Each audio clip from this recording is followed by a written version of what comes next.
Un champ, un mur et des vaches. Des visas, des échecs et de la ganja.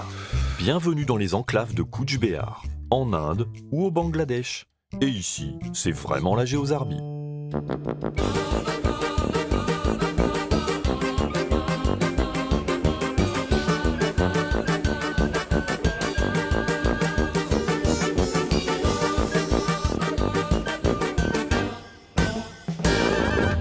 Jeu de cartes au Bengale. Nous sommes en Inde, en l'an 2000, et ce champ-là, sur cette photo, appartient à un certain Kiri Prasad Babu. Et c'est peut-être lui, là, d'ailleurs. Qui cultive-t-on ? Du jute, avec lequel on peut faire des sacs, des tapis ou des chapeaux. Et si on vous parle de ce champ, c'est parce qu'il était à l'époque la seule contre-enclave au monde. Ce qui veut dire que c'était un tout petit bout de terre indienne, enclavé dans un morceau de Bangladesh, entouré lui aussi de territoire indien, lui-même au Bangladesh. On est d'accord, c'est fou. Et ce qui est encore plus fou, c'est que, jusqu'en 2015, dans cette partie de la frontière entre l'Inde et le Bangladesh, on trouvait 173 enclaves, 24 contre-enclaves, et donc aussi la contre-enclave qui était le champ de Kiri Prasad Babu. Bref, un sacré micmac. Et ce micmac, connu sous le nom d'enclave de Cooch Behar, était aussi appelé en bengali, la langue locale, Chit Mahal, littéralement miettes de terre. Des miettes plus ou moins grosses, 0,69 hectares seulement pour le champ de Kiri Prasad Babu, tandis que l'enclave de Dahagram en Garpota faisait à elle seule 1867 hectares, soit un cinquième de la taille de Paris. En 2015, ces enclaves étaient peuplées de plus de 50 000 habitants, appelés Chit Mahali. À traduire par miettes de terrien, peut-être ? Non ? Bon. Et on le verra, les Chit Mahali n'avaient pas la vie facile. Pourquoi ? Comment ? Allons explorer l'histoire.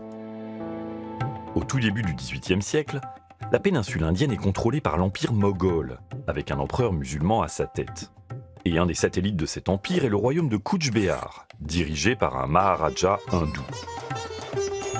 En 1713, à la suite d'une guerre, le Cooch Behar cède des territoires aux Moghols. Et on raconte que, sur ces territoires, certains chefs locaux auraient choisi de rester fidèles au Maharaja, tandis que des soldats de l'Empire se seraient à l'inverse installés, créant un système d'allégeance croisée, à la base de nos miettes de territoire. Et ça ne dérangeait personne à l'époque. Au XIXe siècle, les Britanniques chassent le dernier empereur moghol et prennent définitivement le contrôle de la péninsule indienne. C'est le début de l'Empire des Indes, dont le fonctionnement est mixte. Il y a des territoires contrôlés directement par les Britanniques, comme le Bengale, et il y a des centaines d'États princiers autonomes sous leur protection, comme le Cachemire ou le Cooch Behar. Et à la limite du Cooch Behar et du Bengale, on retrouve ces miettes nées au XVIIIe siècle, qui rendent la perception des impôts ou le maintien de l'ordre difficile pour les Britanniques. Mais dès le début du XXe siècle, hindous et musulmans aspirent à l'indépendance. Chez les hindous, c'est le célèbre Mahatma Gandhi qui mène pacifiquement la lutte. Et ce n'est qu'après la Seconde Guerre mondiale que les Britanniques votent l'Indian Independence Act le 18 juillet 1947. Un avocat du nom de Cyril Radcliffe, qui n'a jamais mis les pieds en Inde, est alors chargé de tracer des frontières. Et il faut faire vite, car l'indépendance est prévue dans moins d'un mois, le 15 août 1947. Radcliffe découpe alors la péninsule en trois.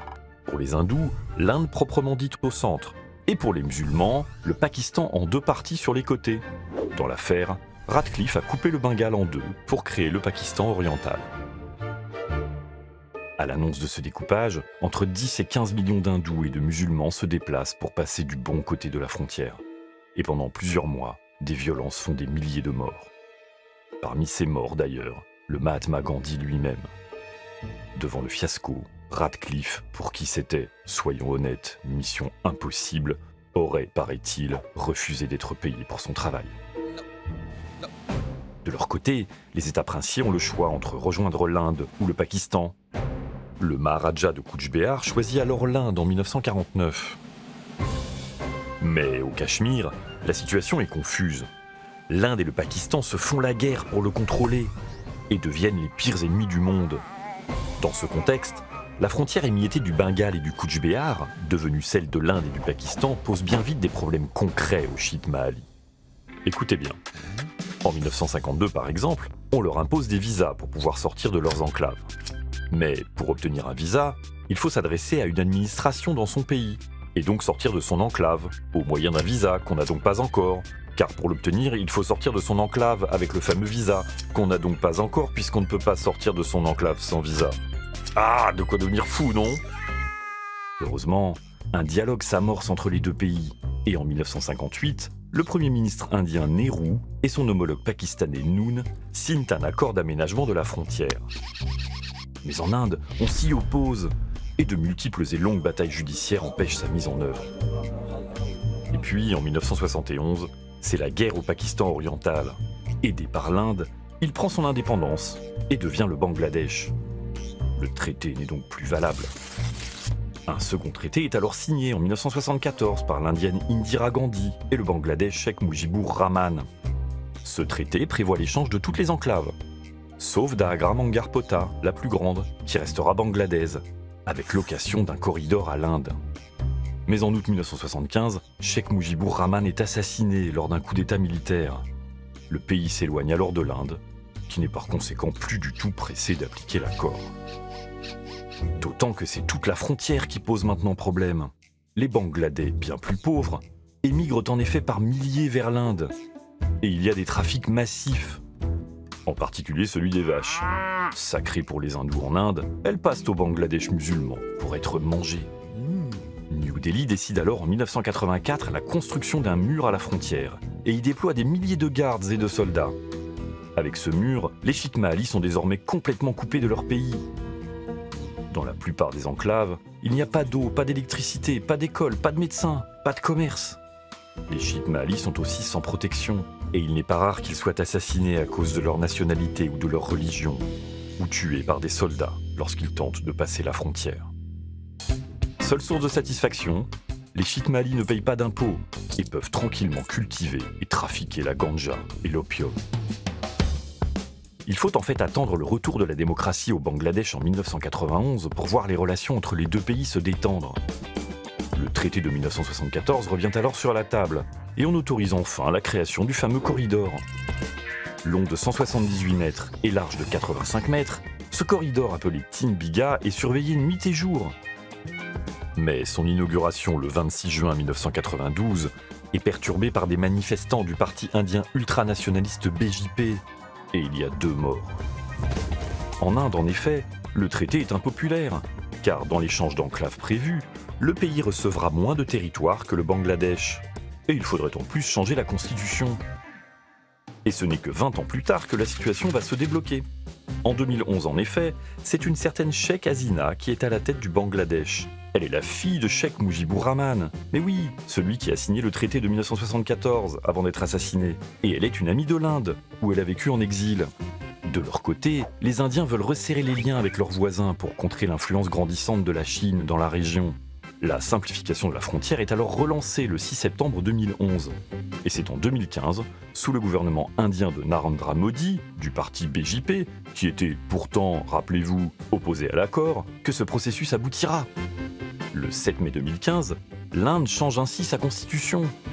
Et le 1er août 2015 à minuit, les enclaves de Cooch Behar disparaissent. Sauf d'Agra Mangar Pota, bien sûr. Et plus de 14 000 Bangladais et 37 000 Indiens changent de nationalité. Dans l'affaire, la seule contre-enclave au monde qui était le champ de Kiri Prasad Babu disparaît elle aussi. Et ça, c'est quand même un peu dommage, c'était marrant. Quoi qu'il en soit, l'échange des enclaves de Cooch Behar est un tel événement que Narendra Modi l'a comparé à la chute du mur de Berlin. Ok, d'accord, sauf que le mur à la frontière indo-bangladaise existe toujours. Et malgré ses 3200 km de barbelés et de miradors, on y circule toujours beaucoup. Il y a encore des trafics, évidemment. Et regardez d'ailleurs comme ceux qui passent des vaches sont ingénieux aujourd'hui. Pas mal, non? Mais il y a aussi beaucoup de familles qui cherchent à se rejoindre. La partition du Bengale a en effet séparé des populations qui partagent une même langue et une même culture. Malheureusement, le mur est surveillé par des gardes-frontières indiens à la gâchette facile.